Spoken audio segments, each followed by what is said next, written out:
السلام عليكم ورحمة الله وبركاته، حبايبي واخواتي ومتابعيني، ازيكم عاملين ايه يا احلى حبايب واحلى متابعين؟ اخباركم ايه؟ يا ريت كل واحد يسيب لي دعوة حلوة ويسيب لي كومنت حلو، اللي يشوف القناة بتاعتي يعمل لي لايك للفيديو واشتراك في القناة، لان احنا برضو بنتكلم في مواضيع وحاجات شغلة الرأي العام وعلى الساحة ومضايقاني انا شخصيا ومضايقه ناس كتير، حتى كمان الرئيس السيسي متضايق والشعب المصري كله متضايق واهل غزة والعالم الاسلامي معظمه متضايق.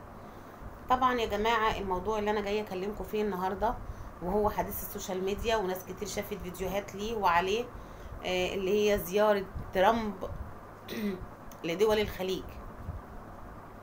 اظن انتوا شفتوا قمة الحفاوة والاستقبال وكل حاجة، يعني العرب ودول الخليج قدموها للرئيس ترامب وامريكا. انا عايزة اعرف ايه اللي هم عملوه دوت، ايه يعني انا مش عارفة ايه قمة الجبن دي، ايه قمة الخوف ده من ايه؟ ده ربنا سبحانه وتعالى مش هياخد الروح الا اللي خلقها، وربنا سبحانه وتعالى ممشي الكون ده بميزان وبمعايير لا ترامب ولا غيره يقدر يخترقها. يا جماعة العالم الإسلامي لازم يتحد، وفي الاتحاد قوة. أنا عايزة أعرف الطيارة اللي تمنها 400 مليون دولار اللي تعمر غزة وتشبع أهل غزة وتسد ديون العالم العربي والعالم الإسلامي كله، ده كمان خلاف الألم اللي هو مضى بيه معظم البروتوكول او معظم البروتوكولات اللي هو عملها معاهم. انتوا شفتوا شكل القلم عامل ازاي؟ هل القلم ده عبارة عن ايه؟ هل قطعة ذهب ولا قطعة الماس ولا قطعة ياقوت ولا ايه بالظبط؟ يعني هو ترامب كان ناقص فلوس ولا امريكا ناقصة فلوس عشان يجي زيارة يوم او يومين لدول الخليج يرجع ب4 تريليون دولار؟ انتوا عارفين ال4 تريليون دولار دول، انت لو انا مبلغ، انا سمعت تحليله على السوشيال ميديا من حد بيقول لك كان عمر غزة 3-4 مرات، 3-4 مدن قد غزة، كان عمل مصانع حربية وأسلحة، كان عمل مصانع أدوية، كان عمل زرع ملايين من الفدادين عشان نكفي نفسنا، كان عمل مصانع أدوية. المبلغ ده مبلغ هائل يا جماعة، طائل يعني فوق الوصف، 4 تريليون دولار. ده غير تمن الطيارة اللي هو خدها. هل هي أمريكا ناقصة طيران؟ أمريكا ناقصة حاجة؟ رايحين احنا العرب يعملوا لهم طيارة ونهديهم بطيارة؟ طب ما انا مش عارفة اقول ايه، مش لاقية كلام اقوله على اللي دول الخليج عملوه.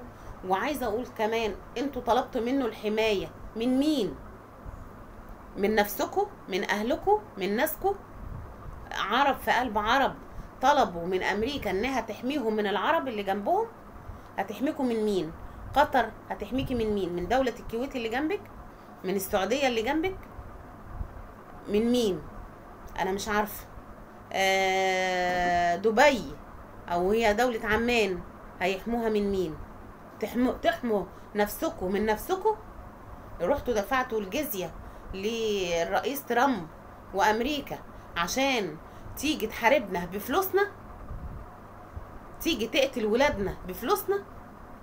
مش كفاية البلاوي اللي هم عاملينها والمصانع والاكل اللي كله بناكله من عندهم والاسمدة والادوية؟ احنا ما بننتجش حاجة، احنا كعرب وكشرق اوسط لا بننتج ولا بنزرع ولا عندنا مصنع ادوية محترم ولا عندنا نبات ولا اي حاجة في اي حاجة. احنا عالم مستهلك. احنا دول العرب والمصريين عموما والدول العرب عموما يا جماعة، العرب، انا مش بتكلم على المصريين بس، انا بتكلم على الخليج والعرب عموما.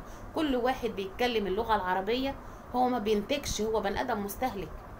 كفاية المصانع اللي عاملينها، كفاية احنا عمالين نقول مقاطعات للمنتجات الامريكية.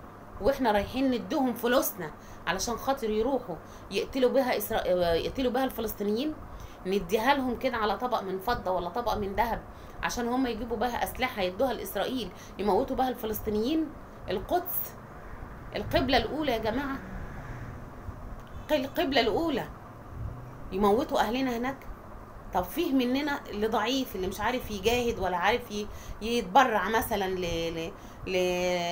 لفلسطين ولا للدول اللي هي طايلها المجاعة اللي حوالينا. نروح احنا ندي فلوس لأمريكا، فلوس على فلوس. هم ناقصين؟ هم ناقصين فلوس ولا ناقصين نيلة عليهم وعلى اللي جايبينهم؟ يعني انا مش عارفة اقول ايه. ايه الهبل اللي انتوا فيه ده يا عرب؟ ايه الهبل اللي انتوا فيه ده؟ حرام عليكم، حرام عليكم اللي انتوا بتعملوه.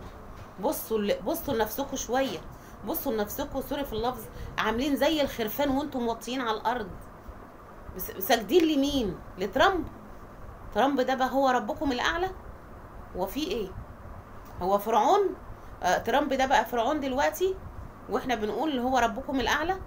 يا جماعه حاشا لله، استغفر الله العظيم. وكل نفس ذائقه الموت.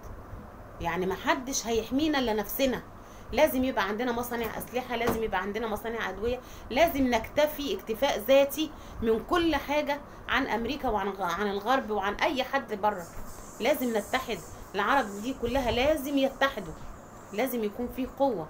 ان ما كناش نرجع عن اللي احنا بنعمله وكل دوله تتصرف لوحدها. كانوا فارضين عقوبات على سوريا ليه؟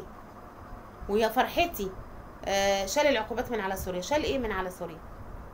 شال من على سوريا، راح بوظ الدنيا في فلسطين. يتكلم عن السلام في جميع الدول ويجي لحد فلسطين وإسرائيل خط أحمر، لا موتوهم اقتلوهم. السلام بيجي لحد فلسطين ويقف، المعاهدات بتيجي لحد فلسطين وتقف. طب ليه؟ ليه يا جماعة؟ ليه؟ ليه بفلوسنا بعرقنا وشقانا يجي يقتلوا ولادنا؟ مش كفاية المخدرات والبلا الأزرق اللي عمالين ينزلوه لنا وعمالين يجيبوه من كان شابو ولا بودر ولا الهيروين ولا البلاوي السوداء اللي ما كانش العرب يعرف عنها حاجه؟ ما الحاجات دي كلها جايه من بره، المخدرات دي كلها بتيجي استيراد من بره، واحنا برضو بايدنا احنا اللي بنستوردها، احنا اللي بنجيبها نقتل بها اولادنا. ما دي من ضمن الحرب البارده برضو. يعني احنا مش عارفه اقول ايه. ده يا جماعة والله مش لاقي كلام أقوله غير حسبي الله ونعم الوكيل في دول الخليج بالكامل، وكل رئيس دولة، السعودية وقطر وكل دول الخليج، كل واحد ادى لترامب هدية ياخدها يروح يقتل بها أولادنا في فلسطين ولا أولادنا في هنا. حسبي الله ونعم الوكيل، وربنا هو اللي شاهد ومطلع. وده كان الفيديو بتاعنا النهارده. يا ريت اللي يشوف الفيديو بتاعي يعمل لي لايك للفيديو واشتراك في القناه يا احلى حبايب واحلى متابعين. استودعكم الله الذي لا تضيع ودائعه. وشكرا ليكم يا جماعه. نفسي القناه بتاعتي تطلع للنور وكل الناس تتكلم زي كده برضو، علشان كلمه مني وكلمه من هنا وكلمه من هنا يا عالم ممكن الكلام دوت يحرك في قلوبنا اي حاجه. وشكرا ليكم والسلام عليكم.